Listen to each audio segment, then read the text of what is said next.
ఇప్పుడు Sonam Wangchuk and supported స్టూడెంట్స్‌ని దేశద్రోహులు అనే వాళ్ళకి ఈ వీడియో అనమాట. ఈ వీడియో తర్వాత వాళ్ళకి కూడా బల్బు వెలిగింది.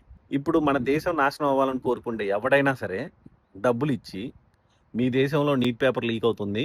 దానివల్ల స్క్రాప్ డాక్టర్లందరూ మార్కెట్‌లోకి వస్తారు నెక్స్ట్ జనరేషన్‌కి. దానివల్ల చాలా నష్టం అని ఎవడన్నా డబ్బులిచ్చి ప్రొటెస్ట్ చేయమంటాడా? లేదంటే డబ్బులిచ్చి నీట్ పేపర్ లీక్ చేసి నెక్స్ట్ జనరేషన్ వచ్చే డాక్టర్లందరూ స్క్రాప్‌గా ఉండాలి అని కోరుకుంటారా? సో, ఇప్పుడు దేశద్రోహులు ఎవరు? లీక్ చేసినోడా? లీక్ అయిందని ప్రొటెస్ట్ చేసేవాడా? जी सर, आपका टैग क्यों नहीं है? आपका टैग किधर है? आपका नेम प्लेट किधर है? Please answer us.